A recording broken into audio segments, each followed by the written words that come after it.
What's going on, people? It's Kisha, the Gamer Nation. Here to address a topic that I'm glad that we have a social media space. I don't want to take this time out to give thanks to the Angry Man, Tommy Sotomayor, O'Shea Duke, Obsidian, and the brothers who are the foundation to the manosphere, because it gave spaces for me, for people like me, to talk about these issues right now here today. Remember to like, share, subscribe to the channel. This topic is very important because Black men who don't fit the Black culture, and I'm going to break that down today. I'll fix my glass. Fit the social norms of Black culture, right? Fucked up Black culture that we have are considered square lanes. And we're going to break that down and break down the levels to what those mean, right? The fact that Russell Wilson, who is similar to Carlton Banks, right, is considered to, or like an Uncle Phil, right? Russell Wilson is similar to Uncle Phil or Carlton Banks. And still in 2025, we call those archetype lanes. Yeah, when those archetypes leave Black culture to find women of other cultures or go to another culture, we'll call them sellout, coons, or Uncle Toms, or how they betray Black culture. But we never talked about how Black culture portrays them, or betrays them, or turns on them, or doesn't really value them or respect them, or view them as not like us, or not like the Black culture, right? Which is funny to me is because when you go back to the 1920s, the 1930s, the 1950s, the Nation of Islam, the Russell Wilson types, or I want to say like the more like this Fuhrer style types, right? These were the Black men that we was trying to mold ourselves into being.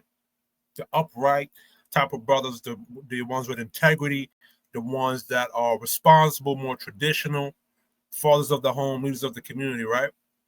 Somewhere along that line, these men became squares and lames. Right now, if Fuhrer Styles came out and he spoke to y'all on YouTube, y'all call him a coon and a sellout and a sucker. Y'all do it to Angry Man. The only reason why y'all somewhat respect Angry Man is because he come from that lifestyle, street nigga lifestyle. So he's not lame according to y'all. Y'all do it to Tommy Sotomayor, right? But Tommy, even he's talking about how any way he talked, he come from the ghetto or the hood, right? Me, myself, and I come from East New York, Brooklyn, right? And unfortunately for me, I had to adapt some of that energy to survive East New York, Brooklyn. But when I got out that environment and other environments and whatever, I don't default to that. I'm very quiet and introverted. I don't bother people. But you put me in that environment, I become the alpha hybrid, right? A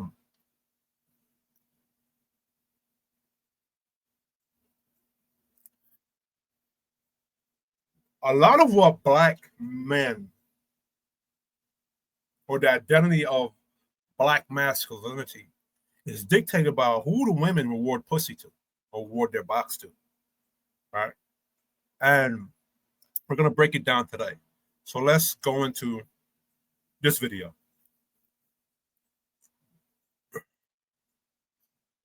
Trust, limitless, niggas to me camping it. Still, I don't know if anybody has done. We sat down and did a three-man, bro. Pivot three-man Tuesday at that. Channing Crowder, Fred Taylor, and Ryan Clark. Pivot fam, thank y'all for pivoting with us. You know, Chan, man, I guess it really ain't nowhere to start but here. Still, great husband.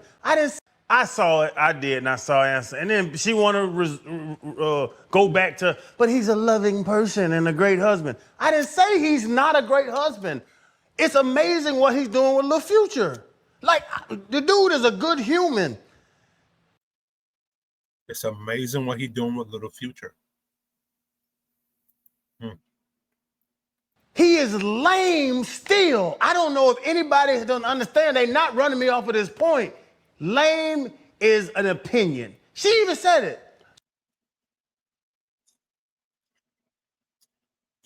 Lame is not an opinion. Sorry, I'm eating. I'm afraid to eat on this motherfucker. Lame can't be an opinion if it's dictating the value of masculinity and how you respect those men that operate like that. Right? If all of black culture believes in that opinion that black men who are like a Carlton Banks, who are like a Michael B. Jordan, or who are like a Russell Wilson or lames, and they're disrespecting them, and they're not getting the best of black women, they're not getting rewarded, they're not getting respected in black culture, right? Then it's not just an opinion, because black culture is responding to that opinion and moving based upon that opinion. Black men are afraid to be a stand-up righteous brother because they're afraid to be called lame. So they choose to be the dog or gangster archetype that black culture respects and opposes. So it's not just an opinion. See, men like Ciara and Sha'carri, they talk a lot like black women. My opinion this and my opinion that. That puts it in the subjective framework, and you can't, it's hard to argue subjectivity because you can shift it. But objectively, the facts of the matter is that black culture for a long while has treated black men who are the Carlton Banks, who are the Russell Wilsons, who are the Michael B. Jordans as lame squares and suckers, and they don't respect them brothers. Black women don't respect them niggas. Black men don't respect them brothers. Y'all shame them brothers because black women don't like them brothers. So it's not just an opinion. So who's saying? Because that's their opinion. Yeah, she's from Atlanta. I'm from Atlanta. She wasn't going to date Russ back in 2000. Mm-hmm. Time came forward. She evolved to dating the lame dude. He is a good person, a good human being, but the dude is lame. Y'all know what lame is. Bro, you know how many people, I'm not putting nobody else in my boat because I'm peddling this by myself. I've talked to a number of people that's like, bro, you're right. He's not like that. He's inner city Atlanta dude is not hanging out with Russell Wilson. That's what I'm saying. It's lame. The dude does not. See what I mean by it's not just an opinion? It's not just an opinion. The facts of the objective environment is that people in the inner city of Atlanta, the hood, not fucking with Russell Wilson. Ciara wasn't gonna be a wife to Russell Wilson. She wasn't gonna pick a Russell Wilson, and I'm gonna break down why and where's that coming from. As the title says, the Unspoken Negro Contract. Right? Let's get to it. He got that moose shit in his hair. Honestly, bro, y'all looking around because y'all even know I'm right. The dude is not a cool person, but that's my opinion. Right. You go find the boys that play at Wisconsin and Nebraska, they'll hang out with us. A dude from inner city Atlanta is not hanging out with Russell Wilson. That's what I say. Lame to me is different than.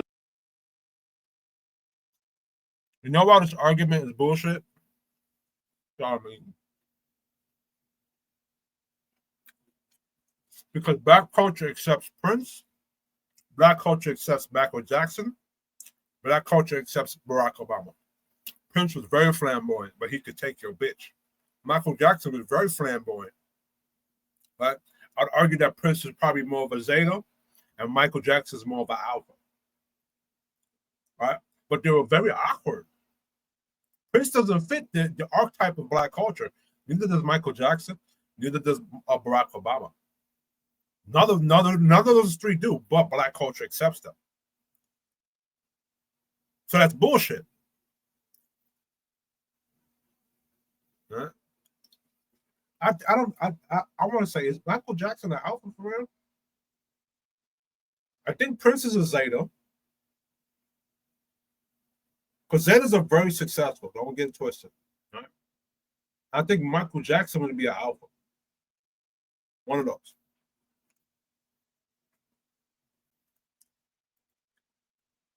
Lame to to y'all is different than lame to, I guarantee him and Logan Mankins would get along. Okay? And then what happens is, if that black man goes with the Logan Mankins and he gets his resource, he doesn't marry a black woman, because most black women, even the nerdy black women or the square black women, don't date the Russell Wilsons. Right? When he go get some Asian or white chick, they call him a sellout. But remember, this brother just told you that they're not going to hang out with him, and you're not going to see black women deal with him. He's going to more hang out with the other group, the other side, the white people, or the Logan Makers, or whoever. I don't even know. Who the hell is Logan Makers? Let me go look that up. Logan Makings?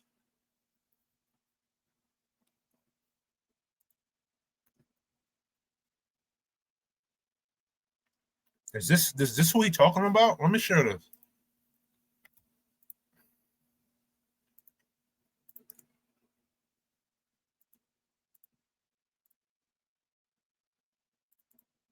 Is this who he talking about? Logan Makins? Okay, so let me show y'all what I'm talking about.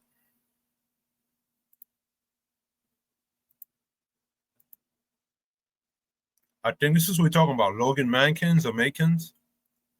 Right. So now if Russell Wilson or a black person go hangs out with somebody like this, right? They're gonna call him a coon and an Uncle Tom and a sellout. And if he dates a blonde hair, blue eye, if Russell Wilson would have married a blonde headed, blue eyed white woman, here.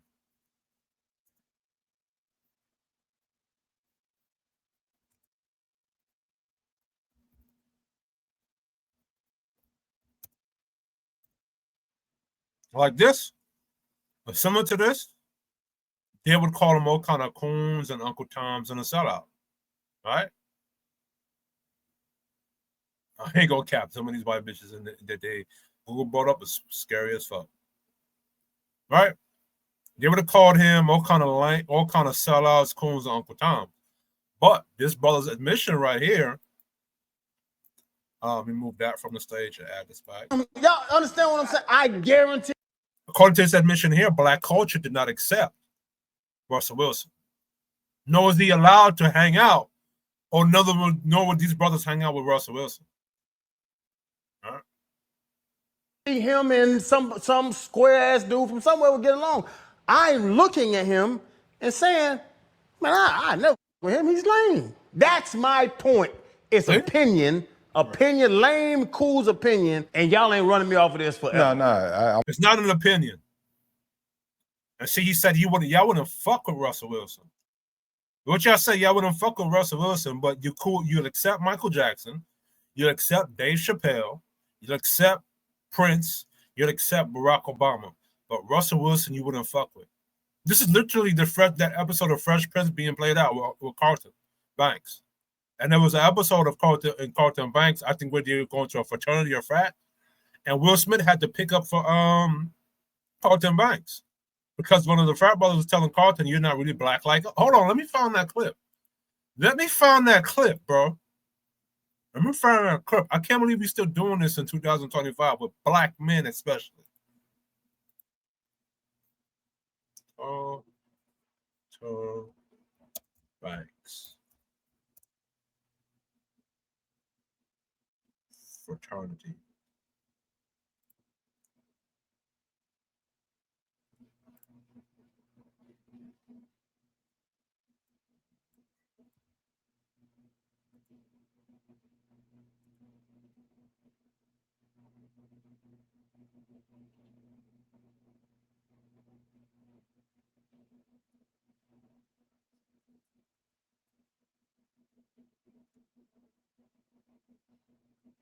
Here it is.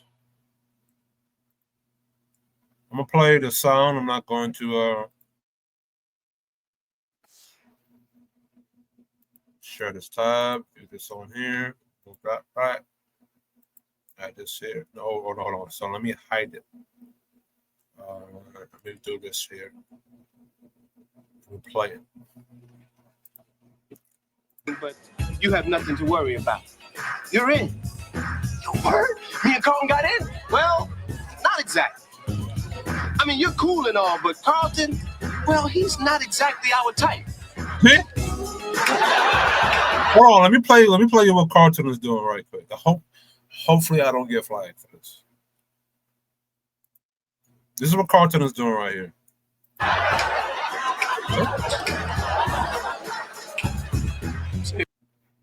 All right, so let me take that off. I am not trying to get flagged. Let's play it. What do you mean, not our type? Well, Carlton is not like you and me. Really? You know what I'm saying? No, I don't know what you're saying. Will, Carlton doesn't exactly exemplify what I think a Phi Beta Gamma is. Oh, and what is that? Well, it's not Ralph Lauren shirts and wingtip shoes in corporate America. We don't need a brother like him in this fraternity. No. Man, he is exactly what you need in this fraternity. Carlton has been a straight A student since preschool. He gives you 150% every time. Look, Will, I realize he's your cousin and you have to defend him, but this discussion is closed. All right.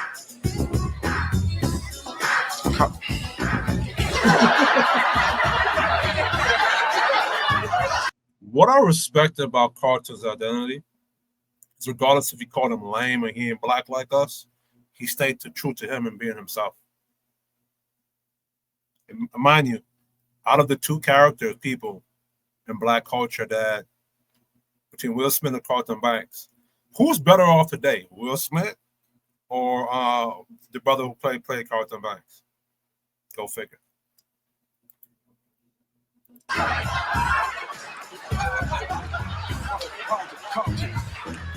Come on, man. Let's go. I didn't get in. What? Why? Look, I don't know, man. Come on, just let's go. How dare you not take Will? He's full of potential. That's why we want him. It's you we don't want. Me. But I did everything. I cooked, I cleaned, I hand washed the toilets. Everything your butler does for you.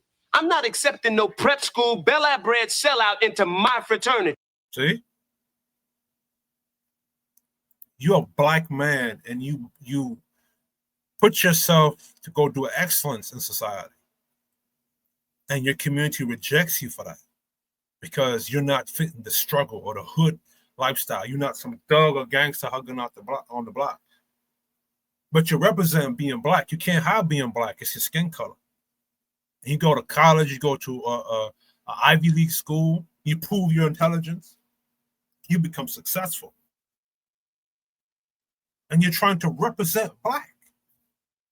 But because black culture loves hood niggas, street niggas, anti-rebellion, anti-authority, and Marxism, and all that other bullshit, and you don't represent that, you're not like us. You're not like them. And then we ask these same black men who black culture rejects to come back and save black culture. Bring his resources back to black culture. Save black women who didn't want his black ass from the beginning because she busted wide open for real niggas and got pregnant by 52 billion people. Black men who are dusty. My bad, let me rephrase that. Let me fix that up.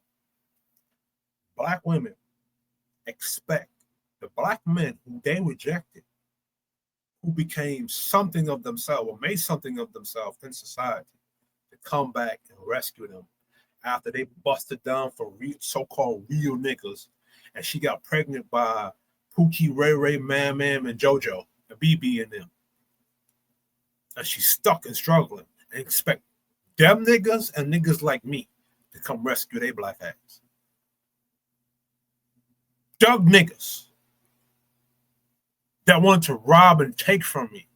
Look at me as a mark, a lame, a square sucker.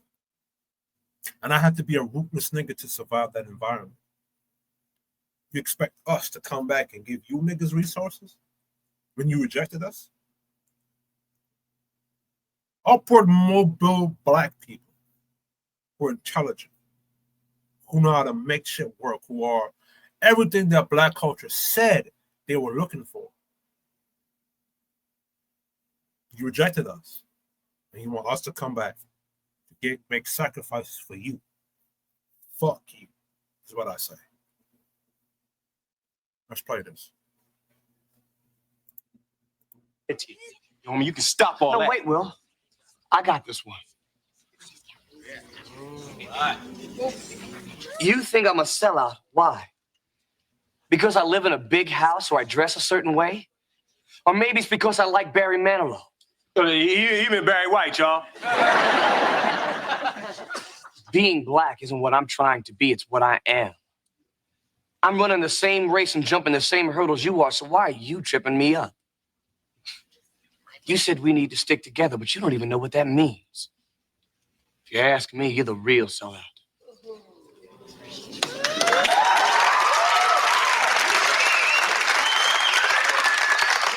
Yeah, that's right, boy. And in the words of my illustrious cousin, we gonna make like a tree and leave.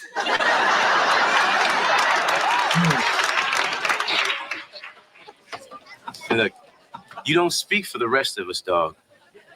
I'm gonna have you kicked out of here. Make like a tree and leave. I never say that. It's make like a banana and split. Oh, well. You get the point. So this is an issue that black men who, it's everything that black culture said they're looking for, makes it out and become. Especially if you're not a street nigga and he gets money and privilege. But you know what black culture hates those men really? And I think the Angry Man points this out. Because those black men prove that, or expose that a lot of other black people are making excuses. When the Carlton Banks and the Russell Wilsons and brothers like myself or Michael B. Jordan become successful in society, they have to call us sellouts. They got to call us coons and lames and, you know, we must come back to black culture and all that other bullshit. They said that to us just because we expose the excuses of them that they make. We expose their flaws and how lazy they are. See, this is why they rejected Jamaican niggas. Because Jamaican niggas, when we came to my forefathers or my forebearers, Caribbean ancestors, however you want to call it, my mother and my father, when they came here, they didn't come here with that mentality. In Jamaica, you can't be a victim. In Jamaica, you're a victim.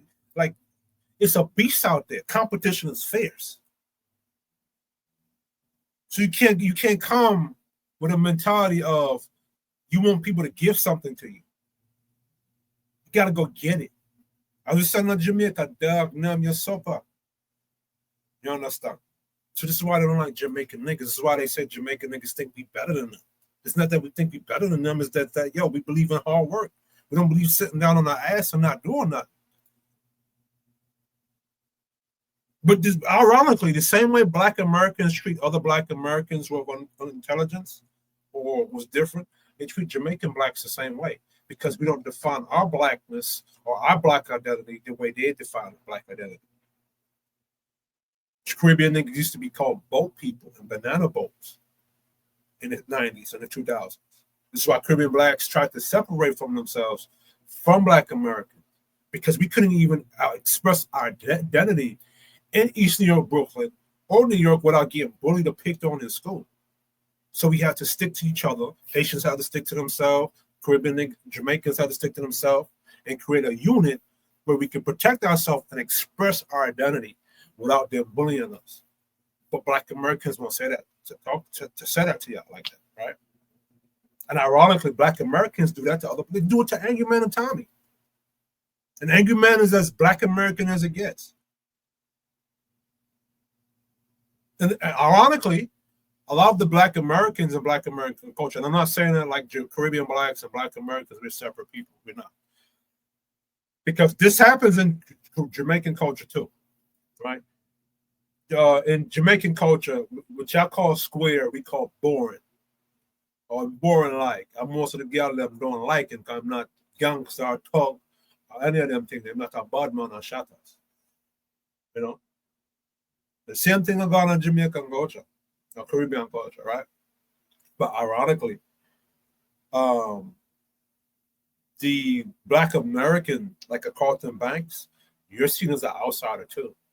And if you go amongst your own and you're sticking to your own, you guys are the coons. Like if you're a Candace Owens, if you're a Carlton Banks, and you decide to leave Black culture and go find people that you can link with, regardless of color, they say, yeah, I think y'all better than them too. So maybe it's the poor Black folks, the niggas,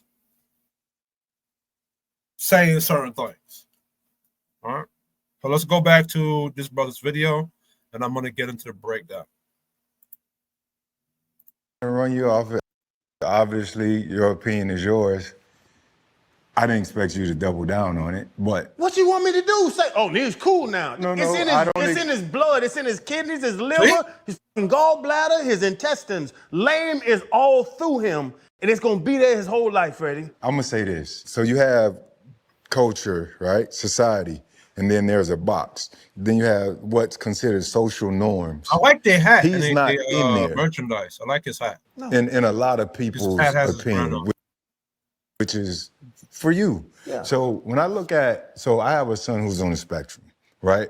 And he's not what you might consider socially acceptable all the time, because he's a bit socially awkward. That doesn't make him corny or lame. What I learned to lead with is, as a parent. Now me, I'm not even on the spectrum or any of that. I have ADHD, right? So kids with ADHD, we tend to be a bit aloof or whatever. I am both, I would be considered square lame according to Jamaican culture and Black American culture, right? Because, and even though I'm not socially awkward, I can talk and communicate. It's that certain conversations I don't like getting involved with, and certain discussions I'm not, like, I just don't like having, right? Like, for example, in Caribbean culture, they like eating weirdo shit like cowboy eyes, or eating like chicken with all these peppery spices. I don't like doing that shit. I don't like eating cowboy eyes. I don't like eating weirdo shit in my belly. Caribbean, I used to get shamed for that in Caribbean culture, right? A lot of other things that went on in Caribbean culture that I just didn't like doing. I didn't like being, right? One of the other things in Caribbean culture is that they pride education and going to college. So whatever society is saying is the top nigga or the top guy, that's what Caribbean culture wants you to be. So because I don't go to college, I didn't do any of that. I'm a construction worker now. I'm considered the black sheep of my family, right? When I go to certain family events or whatever, I tend to go my own little space. I don't communicate with everybody. It's not that I'm anti-social, it's that certain shit is just draining to me. Too much people is just draining to me, right? Second, I don't like going to events where what happened is that I become the butt of everybody's joke. My pops will do that to me. What we call it, poppy show, right? I don't like that. I'm not always in the mood to be joking. And then if I say something that's more hurtful to you than what you've been saying to me, I always get in trouble. Or I always get I'm going too far, but niggas was going too far with me, right? So, and then also when I would check niggas' disrespect towards me, I still get in trouble. So what I stopped doing was I stopped going to people's events, family events, or family gatherings. So because I did that, I became like the black sheep or the anti-this or the anti-that in black culture, in Jamaican black culture, right? In Black American culture now, I'm also a reject because I like Star Wars, I like nerdy stuff, I like playing video games. But in black culture, what I kind of protected for myself is I was a big nigga when I was younger, and I could fight and whoop your ass. So because I could fight and whoop your ass, and I came from Eastern New York, Brooklyn, and I adopted some of those traits that you needed for that environment, niggas kind of respected me at the same time. I guess that's a Sigma shit. I don't know, right? So I'm rejected by both cultures. I'm rejected by Caribbean Black culture, and I'm rejected by Black American culture because I don't fit either one of those archetypes. I can adapt to them. And beat them.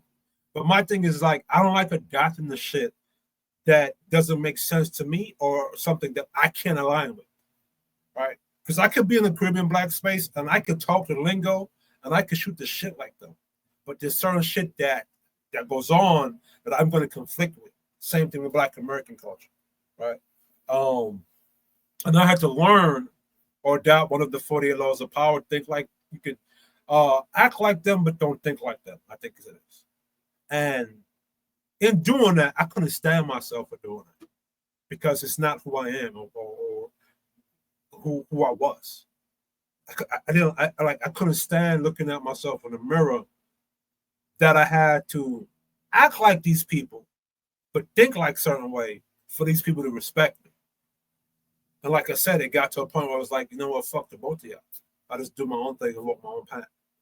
And I'm considered the black sheep. So to a point where on Facebook, I aired everybody out. You know what I'm saying? And, you know, everybody was in their fees and in their feelings, and I cut certain people off. You know what I'm saying? So, you know, it is what it is. Let's get to it. All right. I want to direct my thoughts or reserve my thoughts towards people by how I view my children. Mm-hmm. You know what I'm saying? Before I say something about a person, I'm going to always say, what if that was my child? Then I can make an opinion on that. I told you last time, when the first time that whole thing came out, when the corny thing came out about Russ, when we first did it, that wasn't the intent to go viral for saying it. What I said was, I think Russ is cool. He's not us. Like he's not gonna be hanging out in the clubs with us. That's just me. I know a lot of guys ain't gonna go and go where I go or do the things I do. Yeah, because Russ believes in his craft. Russ believes in his craft and working on himself. That's not who Russ is. That's not his identity. Listen, I don't go to clubs. I don't go to party and drink and fucking around with hoes. Especially if I'm on the ground and doing something. Now I might do that like on a weekend or when I have the time, but I'm not doing that on the regular. Especially if I have a goal and I'm working. Like when I have a goal in mind or I'm working towards something, I grind to that goal. I don't focus on nobody else. You see what I'm saying? But I'm not a club nigga. I'm not a club going type of nigga. I'm not like a party event type of guy. I'm not like I'll go to certain events, but it's not something regularly I do. Understand? Right? That doesn't mean he's corny. He wears white drawers. See what I'm saying? So now you're talking about the man's drawers. He's talking about he wears white drawers. What does wearing drawers have to do with you being lame? So this is what I'm talking about, black culture. In order to fit the societal lens of black culture, you got to gangbang, be a thug. I guess, what else? Go to jail, get shot 2 billion times. And now you have to wear a certain type of drawers? I don't know, Shannon Shawty, you sound like one. You know, I'm not going to say that. In our Jamaican culture, if anybody get up and say what him say, a batty man, them call him, you know. Oh, because that kind of sound like some batty man thing right there. So you talk about him drawers, him underwear, him underpants. Because I'm doing weird. So what is that underpants that black Americans would wear that would you consider in part of the culture? What I don't understand that. Little tight ones. That's just he's not. I'm not fooling with that. How would you know what type of drawers he's wearing? From where you fool with him or not? Pause. Where I come from, I'm not fooling with that dude. Yeah. So I think for me, first off, hearing Charlamagne say your name when referencing Russell Wilson was a little stunning, but that's what they do, you know, on the show. I thought Ciara handled it like a woman and with a ton of class. She didn't want to get into name calling. Right. And as far as the Russell Wilson piece, I believe Doug Baldwin, Mike Robb, and Marshawn just had a conversation, and they talked about Hawaiian shirts and flood waters or whatever it might be. And there is the time, especially in our culture, where some of those things aren't cool. And cool is a big thing to us because we got some cool. Oh yeah, Skechers was not a cool thing in black culture. And now Snoop Dogg is repping Skechers. I remember niggas used to be clown for wearing Skechers. I used to get clown for wearing Skechers. Niggas that had the latest Jordans. Now that Snoop Dogg is representing Skechers, you're not calling him lame, or he's not part of the culture all of a sudden. He's still part of the culture. Mother effers in our culture, right? And that's part of kind of all you have. I think where I felt things went left was when DJ Envy brought up because he loves his wife or because he loves his children. The coolest thing about Russell Wilson is the way he loves his family. One of the coolest things and most honorable things any man, any woman can do is take care of a child that's not theirs. See, he's being disingenuous because it's mostly black men being shamed into taking care of kids that don't belong to them. Black women can say, I don't want to date a man that has kids, and they'll respect her standards and her stances and her position. When black men say that, they don't. All right. We got an opportunity to meet Future at Pittsburgh, the way he lives, get into content. And say, but it does. But I'm. And his hesitation is drama. He doesn't know what the outcome is going to be, but the outcome he gets from all the other shows is another. All right, so we're gonna remove that video, and we're gonna get into the main thing of the show. My breakdown, right? My fault. When black people use the terms like lame or square, the connotation goes beyond just being boring. It usually describes a person's attitude, style, or social alignment in a cultural context. Here's how it typically breaks down. Lame, someone who is uncool, out of touch, or socially awkward. Often describes someone who doesn't understand or participate in the cultural trends or social norms of a group. Example, someone who refuses to dance at a party or insists on following rules visually might be called lame. So if you're a black person and you follow rules and, you know what I'm saying, you don't do what they do, you're not like us, you start doing the Carlton Banks, you're lame. A person who is conventional, square, a person who is conventional, predictable, or overly straight-laced. Often someone who is risk-averse or unwilling to step outside social norms. Now, what does that mean, right? Then Russell Wilson wouldn't be a square because he took a risk and stepped outside of the social norms of black culture. So he wouldn't be a square in that sense, into the definition of this, right? Example, someone who avoids slang, hip hop, or contemporary fashion might be called a square, right?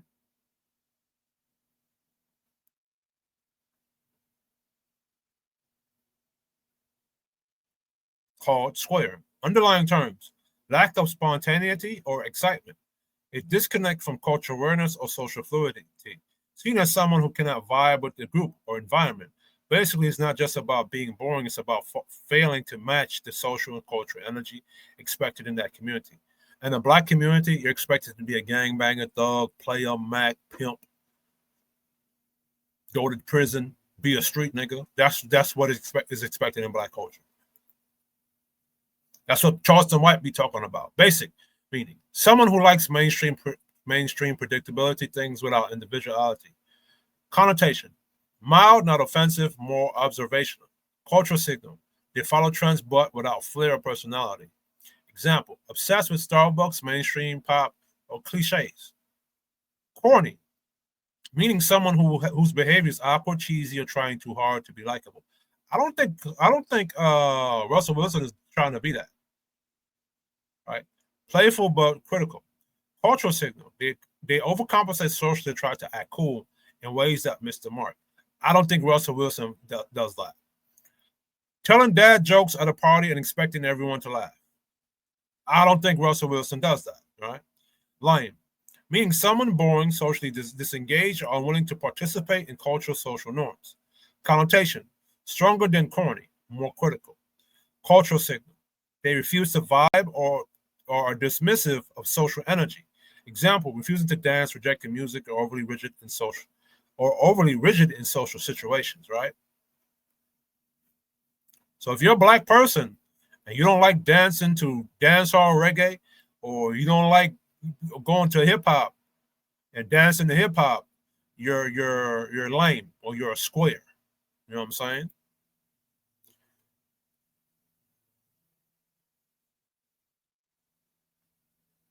All right, so this is more or less saying the same thing. Most negative on the spectrum implies social irrelevance. So some people go through this. Square, meaning someone rigid, overly conventional, or by the book, and lifestyle or thinking.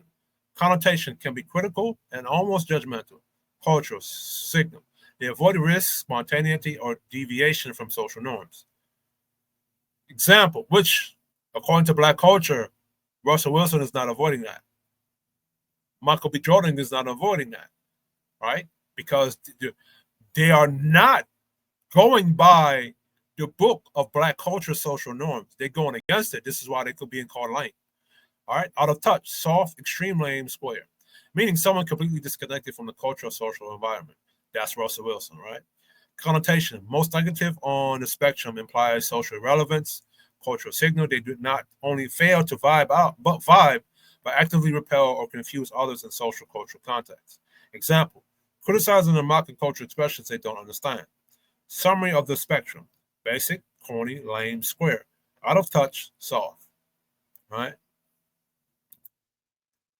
So now we have to go into what is black culture? And I'm going to do a separate thing with this. What a delta male is, right? Delta male is hard. So I'm going to do a separate video describing how important the deltas are to a black culture, right? What a delta male is: hard work, is stable, reliable. He's the backbone of society. Not flashy, not a leader by choice, but gets things done. Earns respect through consistency, not charisma or social dominance. Example, the man who quietly pays bills, raises kids, does his job, and never seeks the spotlight. These are the men that black women call boring or lame. All right?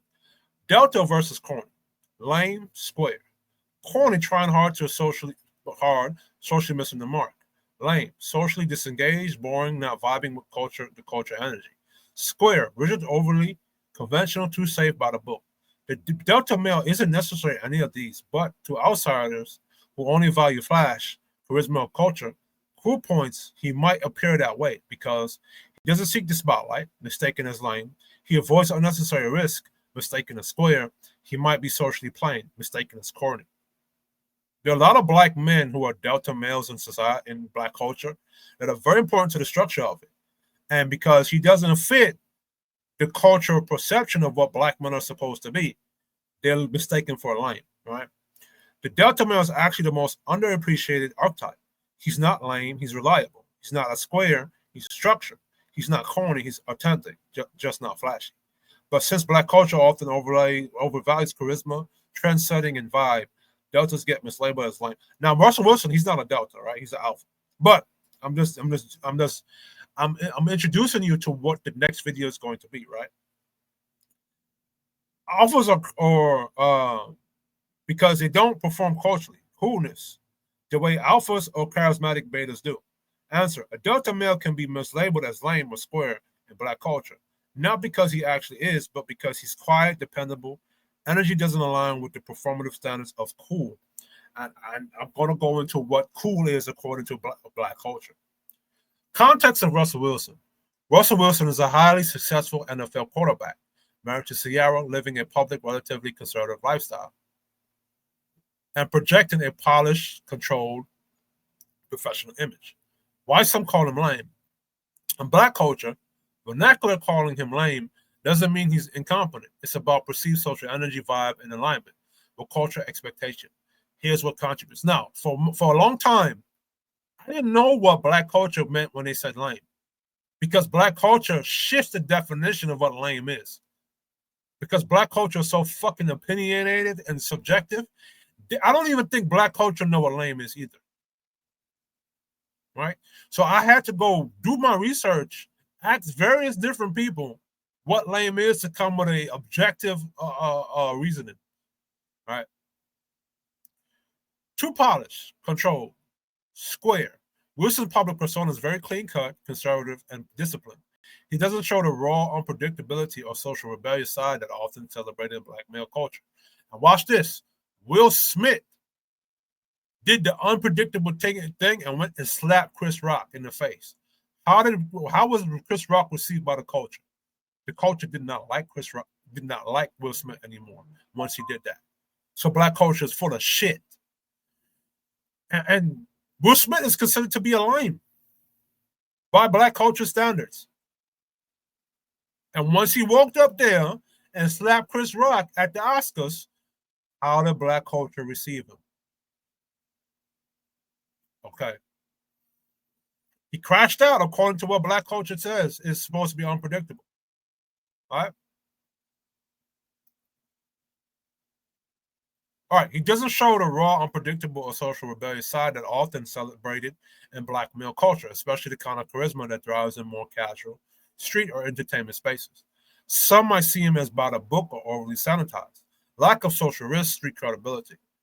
I told you. So what they mean lack of social risk with street credibility is that you have to be out there gangbanging, hugging the block, shooting up the block, spinning on the ops, selling dope, and go to jail. In some circles, mind you, when you're playing football, you're taking a risk when you're playing football. You can get hit the wrong way. You damage your body the wrong way. You can catch brain damage doing certain shit like that. And this nigga Ciara talked about him putting how he set his hair. A lot of Nation of Islam niggas have their hair just like this, but they respect the Nation of Islam niggas, right? Lack of Rizla Islam is a square or a lame according to black culture, but they love Rizla Islam. Some might see him as by the book or sanitized, right? So in some circles, respect isn't just about success. It's also about how you carry yourself socially, culturally, and emotionally. Wilson rarely engages in street-style energy, edgy humor, or culturally risky behavior, which some interpret as boring or lacking flavor, aligning too closely with corporate white norms. See what I'm saying? So at that moment, he's going to be called self. That's what was told to Carlton Banks, right? Black culture discourse often critiques those who appear to prioritize corporate respectability over cultural authenticity. And let me tell you something about black culture's authenticity. Black culture's version of cultural authenticity gets black men in prison or 6 foot deep in the ground. Or you'll forever be a bum. Because black culture respects bums. Black women give the most pussy to bums, broke niggas, prison niggas, and jailbirds. So if you're a black man trying to be authentic to black culture, you're not going to make it anywhere in life. And to Jamaican men and Jamaican culture, that applies to us too. When you can go into Jamaican culture, into some of them garrisons in the ghetto, and you can hear the Jamaican black woman say, "Me not get no man no front or no back if you don't murder or terminate 3 people or terminate 20 men." And black men in there accept that. How the fuck you expect Jamaican black men to go out there and compete in a world stage if they kill them off before they're born or as they're born? Anyway, you get the picture, right? By projecting the same polished mainstream image, he's seen by some as less culturally resonant, which can get labeled as lame. Emotionally guarding, reserved personality. Wilson projects emotional control, rarely showing vulnerability, chaos, or unfiltered personality. So remember, black women telling young black men to be emotional intelligent. But when Russell Wilson is emotional intelligent or having emotional control, he's considered to be a lame. See the fuckery and trick brag that black men are being put into? In black social vernacular, someone who is too guarded or restrained can be called lame because they don't fully participate in communal energy or cultural expression, which is what I told you earlier, the gangbanging shit, dog nigga shit. Culture expectation versus reality. Black culture often values men who combine power and success. He has this, charisma, energy, and spontaneity. Some fear he lacks this publicly. Cultural resonance. Relatability. He's seen as somewhat removed or distant from street or communal energy. Because Wilson checks some boxes to sex, morality, and leadership, but doesn't fully vibe socially, culturally, some people perceive him as lame, even if he's objectively accomplished, bottom line. Right? So what's the objectively? According to the objective American society, any man that does what Russell Wilson is, he's considered the alpha. He's on the top of the food chain. But according to black culture, he's on the bottom of the food chain because he's not a street nigga. He's not some drug lord or don. Or he's not running guns. So the lames of black culture are on the bottom of the totem pole, no matter how much he's achieved, right? Calling Russell Wilson lame isn't about ability or integrity. It's a critique of his social cultural vibe. Too polished, too reserved, and conservative to match the energetic unpredictability culture, resonant archetype that some in black culture celebrate. Not some, all of you. In black culture vernacular, charisma isn't just being charming or likable. It's a multi-layered social power that communicates. Because remember, a nigga can be lame, but he can also have charisma and be charming and likable, right? But when black people say he's lame, I'm breaking down what they mean. That communicates confidence, presence, and cultural resonance. It's deeply tied to social energy, authenticity, and leadership, not just looks or words. Here's the breakdown. Core elements of charisma in black culture: presence, energy. People notice you when you enter the room. You command attention without forcing it. Example, walk into a party and everyone naturally gravitates towards you or respects your space. Authenticity, being true to yourself and your cultural identity. Avoid trying to be someone you're not just to impress others, which the contradiction in that line, this is why I put it here. Black culture says this, but they don't respect a Carlton Banks. They don't respect a Russell Wilson for their authenticity. They still call them lames. And lames are not respected, right? I break down what black culture says and then show you how hypocritical they are. Quite unshakable belief in your abilities and value, which is what Russell Wilson is, but they don't respect Russell Wilson. Not arrogance, but self-assertiveness. That inspires respect. A lot of black people respect arrogance. Example, leading a group decision and navigating social situations smoothly. Social intelligence, cultural fluency. All right. So social intelligence is knowing what street niggas is doing and knowing about street shit. Right? Knowing how to read a room, vibe with people, and adjust your energy. I'm sorry. Myself, no, Russell Wilson has to adjust your energy to shit. I'm not going to adjust my energy to street niggas and street nigga politics. I'm not doing it. Because when you're dead, they're not going to respect you that time either. Using humor, storytelling, and style to connect across groups. I could do that. Honestly, I could storytell and tell some stories about black culture and shit. I could do that. Tommy's very good at that. And so is Angerman, right? Ability to set trends, influence behavior, inspire loyalty. The only way you're going to inspire black people to behave a certain way is you got to be a street nigga. If you're like Russell Wilson and you're standing who you are, and they view Russell Wilson or Carlton Banks as a coon or a sellout, they're not going to follow your influence. Charisma often equates to unofficial social authority. Example, a person whose opinion or approval carries weight in a group, right? But again, if you're a black person and you don't fit black culture's norms of what a black male is to be, none of your charisma means shit to them. Why is different from general charm? Charm can be superficial and transactional. Charm, charisma in black culture is deeply tied to respect, energy, and authenticity. You can be charming but still lame or square if you lack presence, confidence, or cultural resonance. The main important thing is cultural resonance, right?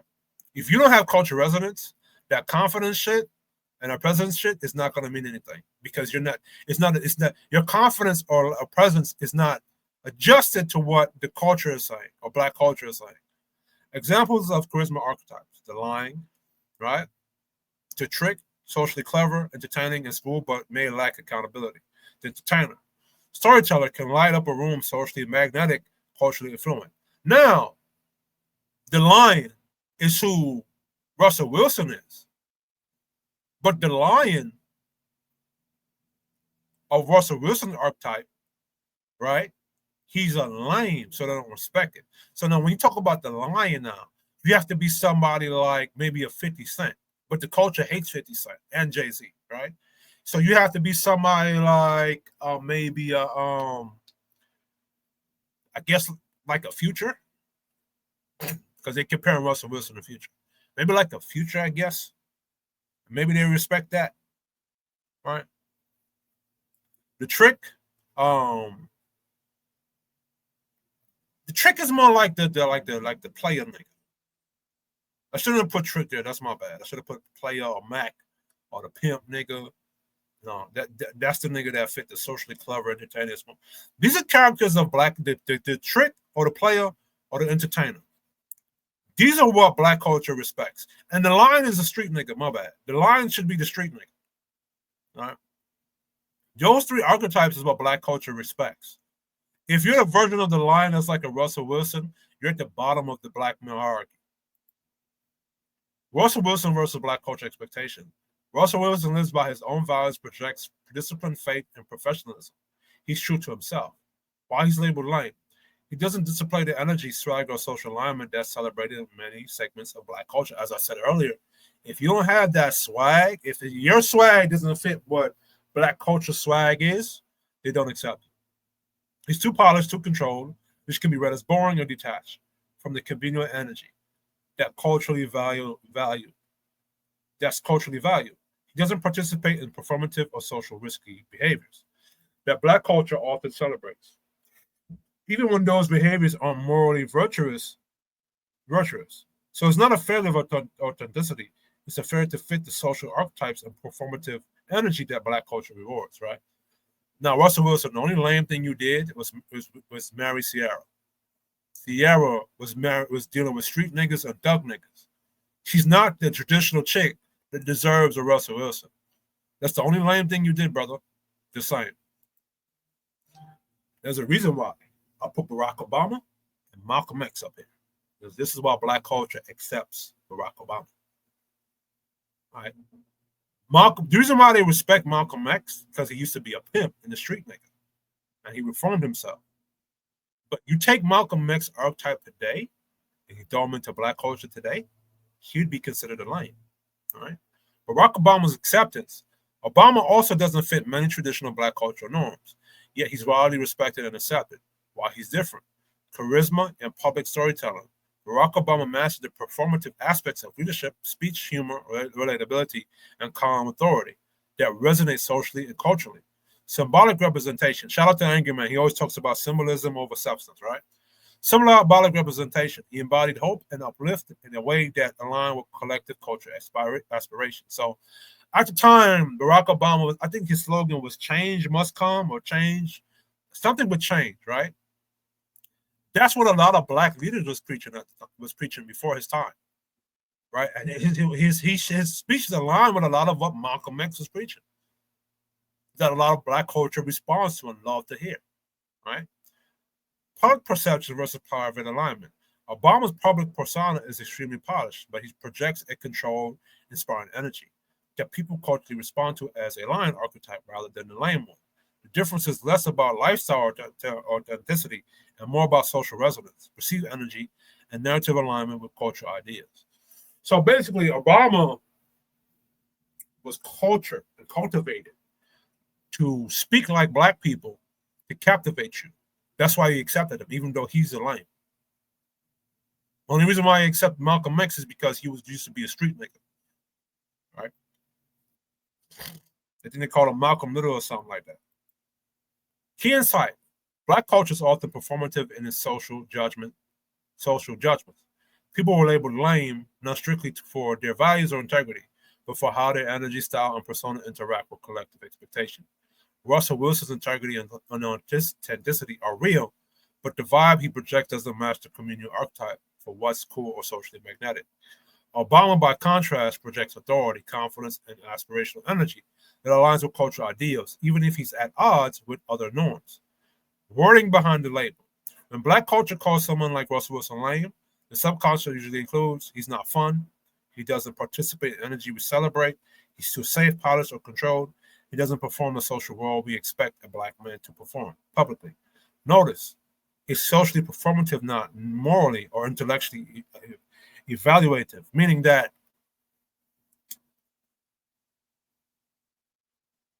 that's because black culture expects black men to do this, that, and third. doesn't make it morally right or makes it intellectual or smart or intelligent. Black culture expects you to do dumbass shit to get yourself killed as a black man. And there's a reason why that's happening. All right. I'm going to break that down a little bit later. What cultural identity mean?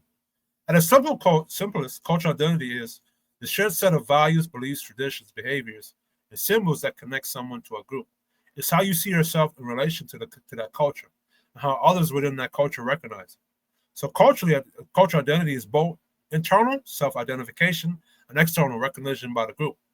So I came up with something called the game and how there's two layers to the game. There's the objective game and there's the subjective game. The objective game is how life is run, how a society determines what game is. Subjective game is how you, the individual, define yourself. Now, you can define yourself and express yourself by the rules of that objective game or that cultural identity, or you can say, fuck that cultural identity and define yourself by your own internal identity, right? So guess who defines it? This is where it gets tricky. Self-definition. You may adopt, reject, or adopt aspects of a culture to form your own identity. Example, black men may embrace jazz, hip-hop, or church culture because it resonates personally. Group definition. The culture itself sets markers of authenticity, speech, dress, worldview, behavior. Example, black culture may define what's cool, what's black enough, or what's authentic. Cultural identity usually exists in the tension between the two. You may feel fully aligned with your cultural identity, but if the group doesn't validate you, example, calling someone lame or not black enough, there's a conflict, which is what many black people like myself, Russell Wilson, Carlton Banks, Michael B. Jordan experience within black culture, because we don't define our identity by what black culture says, because we recognize that it's destructive, right? It's not strictly what culture says you should be, because you can reject or redefine it. It's also not strictly what you choose, because culture acts as a gatekeep to validating and belonging. It's the intersection, the dance between personal authenticity and collective recognition. Example, Russell Wilson again, self-defined identity. Russell Wilson is true to himself, faith, family, clean lifestyle. Group-defined identity. Black culture sees him as lame because his presentation doesn't match cultural expectations of masculinity or cool. Result, his cultural identity is contested. He identifies one way, but the group doesn't always validate it. A cultural identity is both the way you personally connect to your culture and how your culture collectively recognizes or rejects that connection. It's shaped by both self-definition and group expectation. All right? Structure of cultural identity. 1, foundation, early formation, family, influence, language, food, values, religion, and tradition introduced at home. Example, black child growing up with soul food, gospel, and emphasis on family gatherings, community environments, neighborhood norms, peer interaction, local heroes, mentors. Example, kid in Brooklyn picking up slang, dress styles, and worldview from peers, right? So that's how culture can shape your identity, right? Reinforcement, social learning. Media representation, movies, music, sports, and social media shape what's considered authentic and cool. This is what the blaxploitation era was about. This is why a lot of niggas became pimps and shit and players. Then hip-hop influenced the global ideas of black masculinity and style, collective memory and history. So then hip-hop came, because remember, there's conscious hip-hop, and then there's the, street nigga hip-hop. The street nigga hip-hop defines what black masculinity is. You understand? And because black women seek those men, black men become those men because that's what black women reward their box to, or reward. That's what my title is structured that way, right? So let me read this, and I'm gonna explain that. Shared struggle, slavery, civil rights, systemic racism create a sense of us. This is the problem, right? Because a lot of black culture's identity is stuck in slavery and systemic racism. This is why we can't get nowhere, right? Example, staying true to the culture often means staying mindful of the shared history. I wish we'd get past this history of slavery, and I wish that we would get past or leave hip hop as entertainment and not to make it be part of the identity of Black masculinity.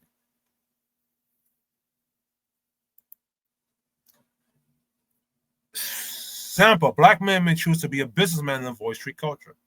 Group validation, the community decides the individual. So the individual decides which aspects of the culture to embrace, adapt, or reject. Example, a Black man may choose to be a businessman and avoid street culture. Group validation. The community decides whether the individual counts as authentically part of the culture. Example, some people get called not Black enough if they don't fit culture, performance, or status, which is what they did to Jamaican Blacks, because we were not, I guess we didn't define our identity as part of Black American culture. We were labeled as not really black, we were foreign Black, or we were, go back to your country, or we were like banana boats or boat people.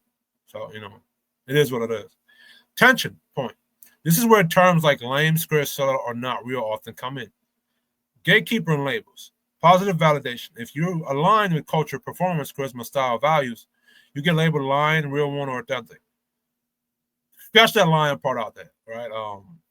Put real nigga instead of lying. I just use the word lion as a way to express the character traits of a lion, right? You can put real nigga in there or real one or whatever. Negative validation. If you don't, you might get labeled lame, square, corny, sellout. These labels act as social policing mechanism to keep members in line with cultural norms. And I exposed something that the players of Max do that on YouTube, but I'm gonna break that down in another video. Even how I'm talking right now, right? The way I'm speaking right now, a lot of Black folks, you would call me lame, but I can pull bitches with how I talk. And that leads me into what the title of the video says, or the thumbnail says. See, if I talk the way that I'm talking, Black men can no longer not validate how I talk or say I don't have any game, because I can pull women with how I talk. But if women are not attracted to how I talk, they're going to say I don't have any game. I don't have mouthpiece. See what I'm saying? This is what I mean when I say that Black men become the things that Black women reward. Instead of Black men rewarding the Black women that meet the Black man's expectations, it's flipped. Right? 5, evolution, identity over time. Adaptation. As individuals age, travel, or gain success, they often renegotiate cultural identity. Example, Obama embraced polished professionalism but layered it with Black culture storytelling to stay accepted. Resistance. Some reject culture gatekeeping and redefine Black identity on their own terms. Example, Russell Wilson choosing faith, family, and discipline despite being called lame. Culture identity is built in layers. Family and community lay the foundation. Media and history references shared norms. The individual negotiates between personal authenticity and group validation. The culture polices identity through labels, lion versus lame. Over time, identity evolves, either aligning with, resisting, or reshaping the culture. Now, what Black culture calls lame is actually the lion archetype. What Black culture calls lion is actually the lame archetype. What's the lame archetype? Once upon a time about Jamaican Black culture and Black American Black culture, the lame was the nigga that went to jail all the time. The lame was a nigga that was a street nigga all the time. Those men were outcasts of Black culture and Jamaican Black culture, Caribbean Black culture. But like I said, the shit flipped. Now the lion is a street nigga and the lame is a traditional nigga.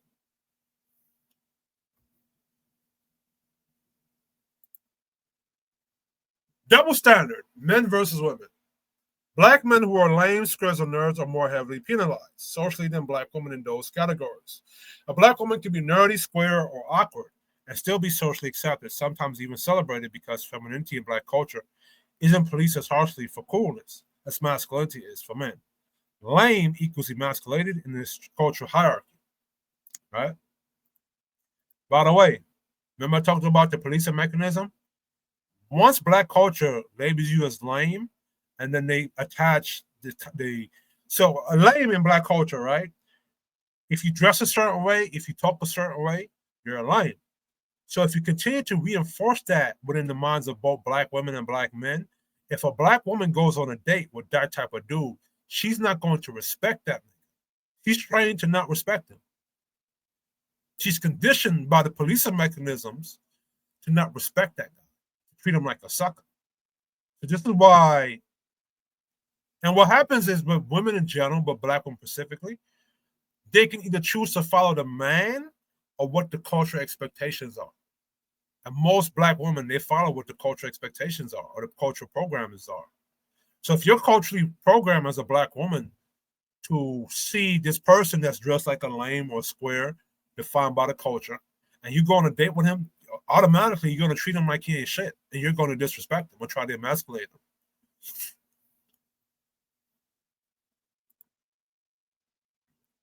Culture policing of masculinity.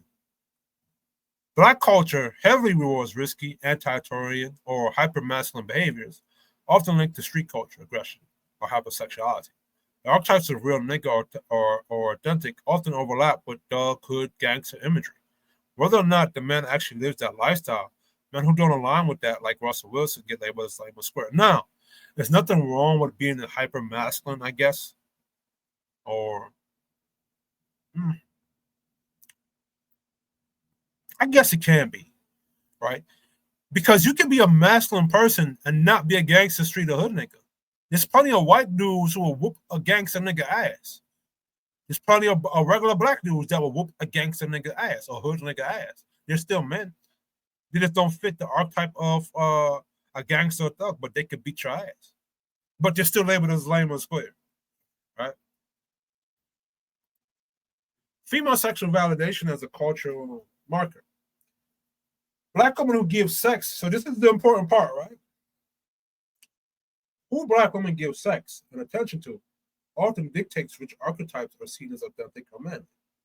If a woman chases the future archetype, reckless, hypermasculine, non-committal, that man is the culture validated as real men. Like Russell Wilson get validation only when they serve a role that benefits women's narrative. Rescuing, simping, taking them seriously after the fun phase. This is why they like Russell Wilson. This is why, as Shannon Charler said, Ciara eventually went with the square archetype because of what this down here, right?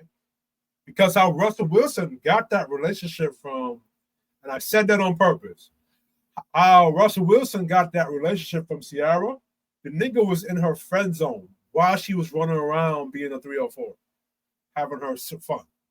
So she didn't like Russell Wilson in the beginning. Female sexual validation as a cultural marker. Who Black women give sex and attention to often dictates which archetypes are seen as authentic or manly.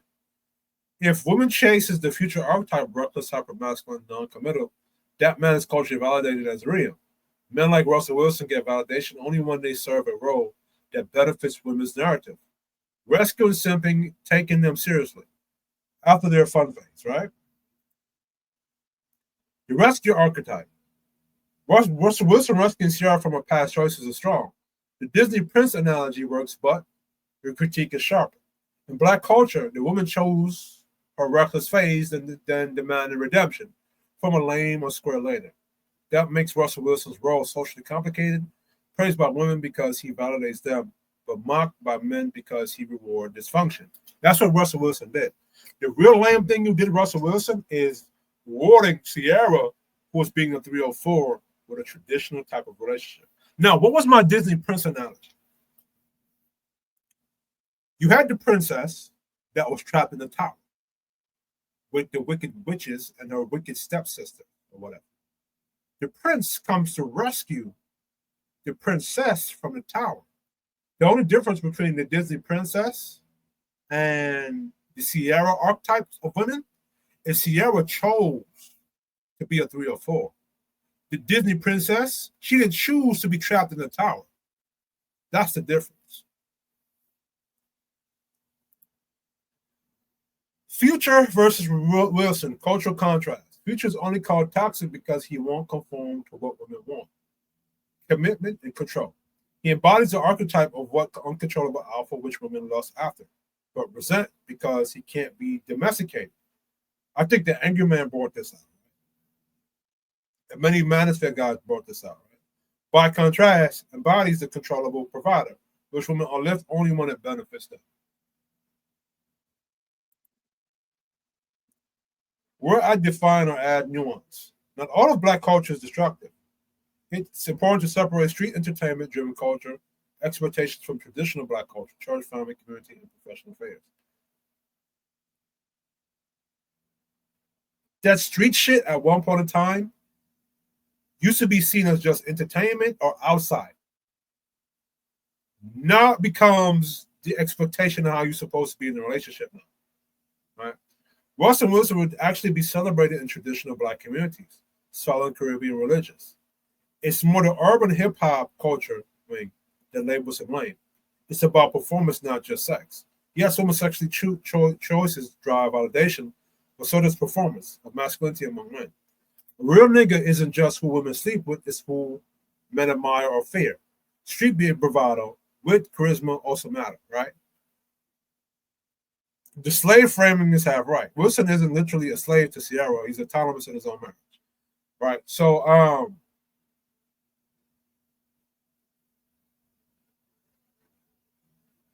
he is a slave, right? Counter to his marriage, well, he's autonomous because he chooses to be with her. That's where his autonomy comes in. He chooses to be with her. You know what I'm saying? He chose that situation. Right? When I put, what's the performance that a Black man has to do to earn Black men? Black women, my bad. Pause. Big pause. For Black men to perform to attract Black women, you have to be performing as a street nigga. Hug the block. You know what I'm saying? Gangbang. You know what I'm saying? Have some bodies to your name, go to prison. That's the performance. But culturally, he is being used as proof that women can do her wild phase, then level up into a fairy tale ending that makes him functionally a narrative slave in the eyes of many of men, even if he doesn't see himself that way. So the real nigga, a lot of you Black men admire those niggas too in Black culture. I gotta say it. And you admire those men because the women admire those men. Let's keep it 100. But culturally, I'm right. He's being used as proof that a woman can do her wild phase and level up into a fairy tale ending that makes him functionally a narrative slave in the eyes of many men, even if he doesn't see himself that way. You're a narrative slave because you fit the unspoken Negro contract, right? And we're gonna go into that a little bit later. I've got a little bit more slides to go. Black male identity isn't truly autonomous in mainstream Black culture. It's heavily policed. To be authentic, you must align with risky, hyper-masculine archetypes, often destructive. Once validation, sex relationship praise, enforces who counts as real. Lame squares only get respect when they serve women's redemption arc, not on their own merit. And yes, that's objectively accurate to how a lot of Black culture discourse plays out. Now, I said something important. You know how Black women claim that you're being held hostage to Black men and Black culture, and how, you know, when they get into a relationship, which I'm going to review Fatty's show, The Untouchables, that he did. Black men are not autonomous in Black culture, because if Black men were autonomous, they could be a nerd and they wouldn't be getting shamed or fucked with. They could be a business nigga and won't be called a sellout. They could be a Republican and not be called a coon. So Black men are not really autonomous in their own culture. They're pigeonholed to being a street nigga.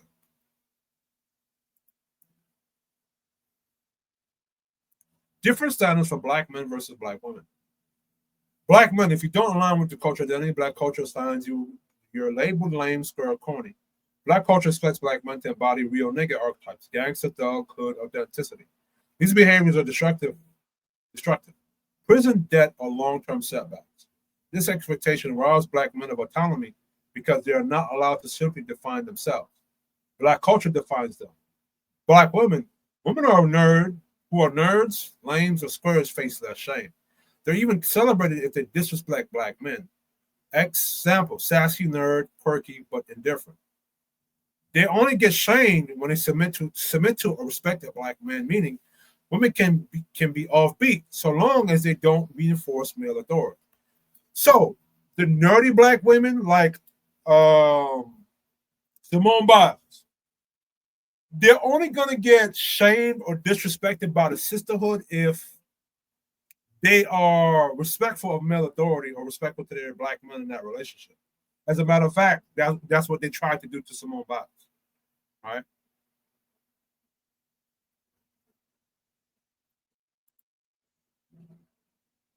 The reward system. Who gets boxed defines masculinity. In Black culture, what counts as real masculinity is defined by who women reward with sex. Women typically reward pookies, ray-rays, hood dudes, reckless types. Player dogs are reliable but exciting men. Therefore, men who succeed with women, even destructively, are considered authentic, while responsible, stable men are called lame, right?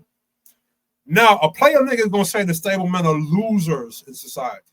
Well, good. Since those black men are losers in black culture, those black men have a right to leave black culture and let you winners lead black culture into where you want to lead it to, motherfuckers. By the way, when a player calls you stable black men lames and squares, he's dirty macking on y'all because he's shaming you for female validation. So he's breaking the rules to his own game. Exception. All squares can be accepted. Squares or lames can only gain respect in two cases. If they act as saviors for women poor choices, example, Russell Wilson married Ciara after she had a baby with Future. Ciara chose dog niggas in her prime, but Russell validated her afterward. If they put themselves in a subservient position to women. Example, the Simpro, rewarding bad behavior with commitment. This creates the paradox.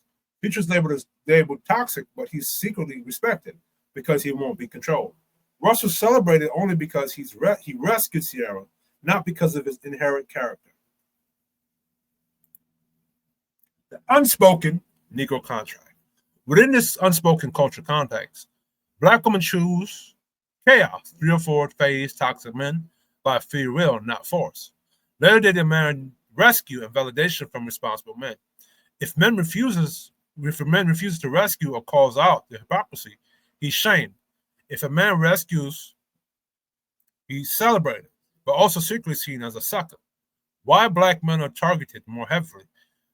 Men are leaders. Society depends on male direction and order. So this is why they're doing this. This is why they're doing this to y'all brothers, right? They're trying to get y'all to lead society, black culture into a certain way. So listen to the breakdown. Society depends on male direction and order.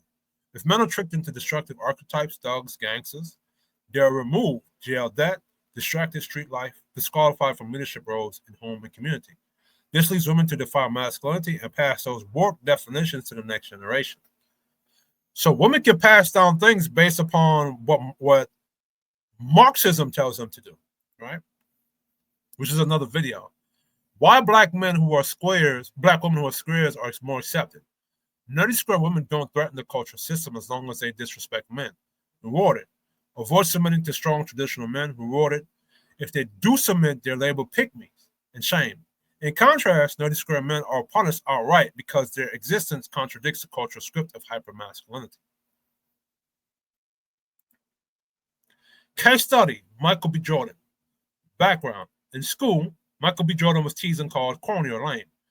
Nerdy, not hood enough, not hypermasculine. On the red carpet years later, a female reporter who used to bully him tried to celebrate or interview him. He reminded her, oh, the corny kid, right? Exposing her hypocrisy. Black culture's reaction, instead of celebrating him for standing up for himself, many in black culture said he was insecure, he was holding grudges, weak for calling it out, right? Now, mind you, a black man standing up for himself against a black woman that was being disrespectful towards him, that's considered to be insecure. And I'm going to tell you why. Why he was shamed. Violation of unspoken contract. He refused to reward black women who disrespected him in the past. By denying her clout access, he broke the cultural rule. Men must rescue or validate women no matter their past behavior. Challenge, right? Challenge the reward system. She bullied him because he wasn't the real nigga archetype in school. Now, by exposing her, he flipped the script and put her on blast, showing that her earlier definition of real was wrong. This threatens the whole system that defines masculinity by who women choose. The double standard. If a black woman denies a man who disrespected her, she's protecting her peace. If a black man denies a woman who disrespected him, he's bitter or insecure. Why? Because in black culture, men are only respected if they validate women, even those who once disrespected or rejected them, right? Because when you reward women who rejected you, they takes away their accountability. Excuse me for one moment. I got something to go take care of. Give me one moment in this video.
All right, I'm back.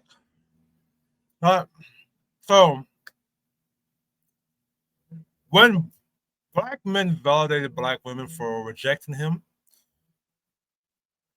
they take away accountability from that woman. And they validated her poor choices. Right? So that's why they shame y'all for not validating a woman who once rejected them, right? The takeaway. Michael B. Jordan proves the exact structure I broke down. Black men who are lames, nerds aren't just overlooked. They're actively punished if they don't later reward women who once disrespected them. This situation exposes hypocrisy. Women can define masculinity when they're young, rewarding pookies and futures, but when they age, they expect men like Russell Wilson or Michael B. Jordan to step in as saviors, right? This is why black women are saying Michael B. Jordan are dating white women, because they want Michael B. Jordan to save black women from their dumbassness. All right? This is why they shame a lot of black athletes for dating white women. That's why they do that. Right? They want those black men that they viewed as squares or lames or suckers to date them, to give them a chance or opportunity so they can fuck them up, not to actually give you any respect. Right? Masculinity is leadership. Masculinity isn't just physical strength. It's about tools of leadership, right? Reward, discipline. My bad. Let me read this properly. So the tools of leadership is to reward discipline, right? Consequence, punishment. Leaders throughout history, example Genghis Khan, maintain order by strategically using reward and punishment systems to guide behavior and loyalty. Michael B. Jordan's red carpet move by calling out the woman who bullied him, Michael B. Jordan was exercising a masculine leadership tool. He gave her a consequence for past disrespect. This was not petty. it was principle. Men who disrespect me or women who disrespect me don't get access to my platform, success, or validation. That's leadership. That's a general in his army reminding the troops, respect matters. If you violate me, you pay the cost, right? But y'all shame Michael B. Jordan, and y'all shame a lot of black men and black culture for doing that, by calling him lame or whatever y'all want to call him, sucker or insecure or whatever you want to call him.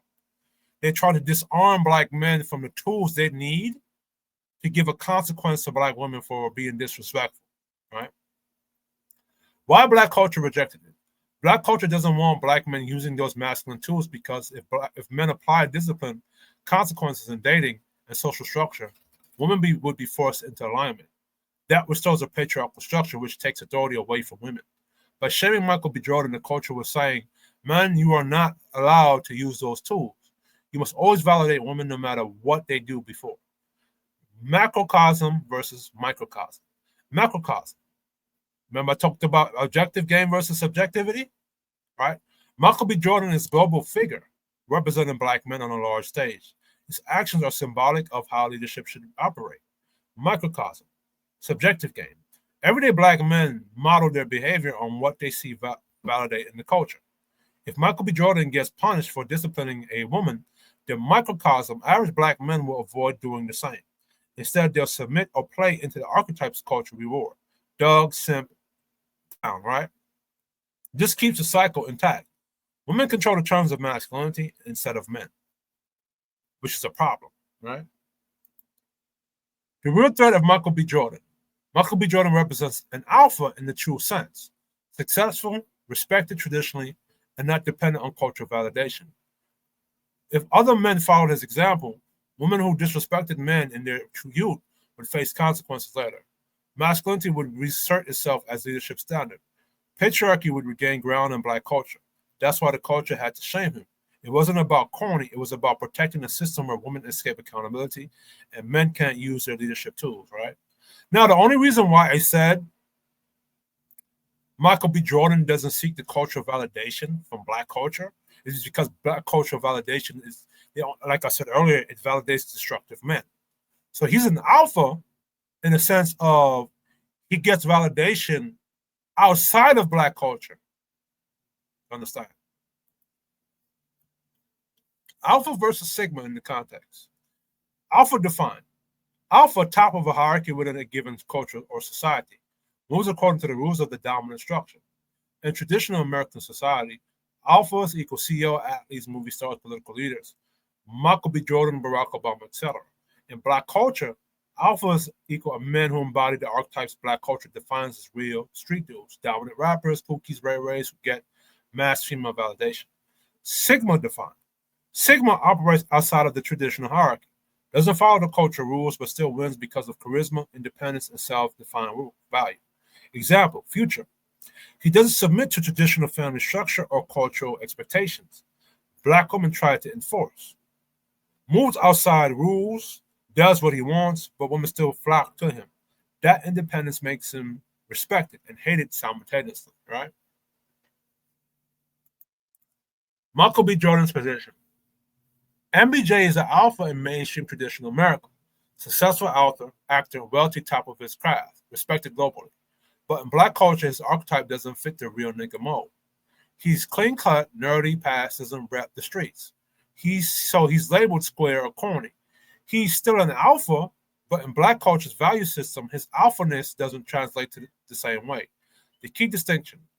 Future Sigma, or Future, his archetype, moves outside both mainstream society and black culture's expectation, but still wins through independence and dominance. Michael B. Jordan's alpha moves at the top of mainstream hierarchy, but is treated as a square within black culture because he doesn't align with its destructive metrics, right? The culture paradox. Black culture praises a Sigma like Future even while calling him toxic because he embodies independence and women still desire him. Black culture attacks an alpha like MBJ because his authority and leadership tool, discipline, reward, and consequence threatens women's control over defining masculinity, right? And you know how the men benefit? The men benefit because they get access to box. If Michael B. Jordan corrects those women and they align with that, it's going to be very difficult for the men to have access to bodies, right? That's a different video to break down. So let me add this in here. This is the Unspoken Negro Contract, and I had to update this. The core premise: Black people, especially Black men, are expected to sacrifice, endure, and remain loyal to a system that doesn't truly reward them. They are asked to perform, serve, and provide value while being denied the full fruits of their labor and leadership. It's unspoken because it's not codified, but it's enforced socially, politically, and economically. For Black men, workhorse rule: expected to build, protect, and produce without receiving recognition or leadership authority. Masculinity undermined: the leadership is constantly questioned and alternatives weaponized to undermine the traditional male authority. Loyalty test: Black men are pressured to remain loyal to the community, even when women, the elite niggas, or outside systems don't reciprocate. Punishment for dissent: if a Black man steps outside of his contract, he is attacked as a sellout, misogynist, or weak. For Black women, often incentivized by the system to police Black men's behavior and enforce the contract. Reward socially, financially, and politically for aligning with feminist, leftist, or state-driven narratives that keep Black men under check. Many adopt roles as gatekeepers, shaming Black men who resist the contract while benefiting from state and institutional support. So it's funny how Black women talk about institutional racism, but they support institutional racism against Black men by calling the police and whatever else. The state and institution. The U.S. government, corporations, media, academia reinforce the contract by rewarding narratives that weaken traditional Black family structure. Marxism, right? Funding movements that center Black women but demonize Black men. That's a lot. There's a lot of those going on. That was what Black Lives Matter was, right? Promoting images of Black men as criminals, absentee fathers, or players, while suppressing images of traditional masculine leadership. The emotional Black male. The contract works through guilt and shame.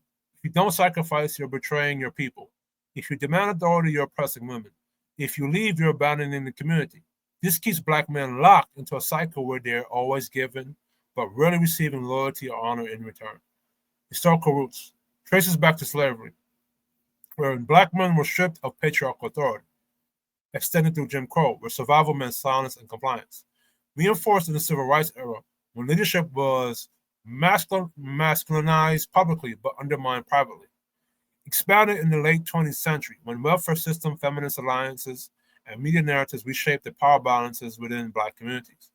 My critique: the contract is one-sided and fundamentally dishonest. It uses Black men's duty, sacrifice, and sense of honor against them. It protects dysfunction, rewarding players, simps, and pandering archetypes while punishing traditional men. Ultimately, it prevents true sovereignty because Black men cannot lead or build under a contract designed to suppress them.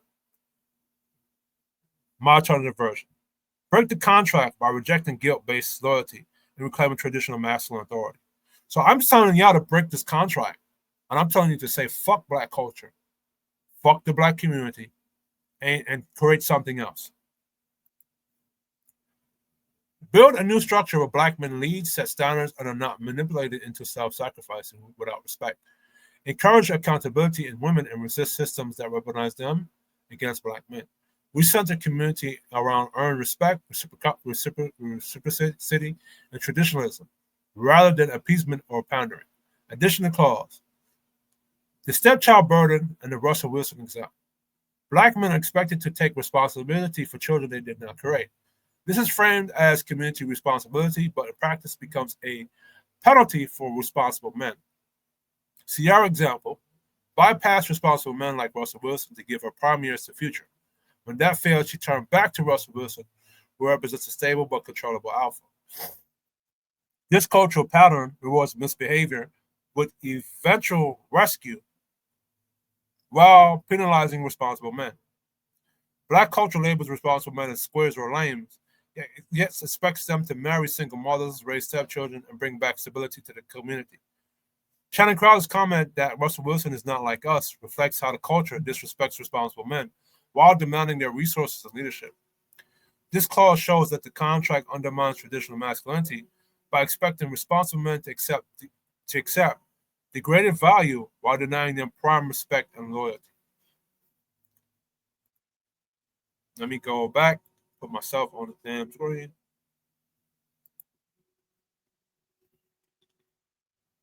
This is my message to black men. Fulfill the archetype of lame and square. It is not your duty or responsibility to protect the culture, to bring back resources to a culture that don't respect you or never respected you from the beginning. What you need to do is to walk away from black culture, give them your back and your ass to kiss, and then throw up the middle finger saying, fuck you. Anyway, this was Kish, your Audience Nation Game. Like, share, subscribe to the channel for more content. I'm out.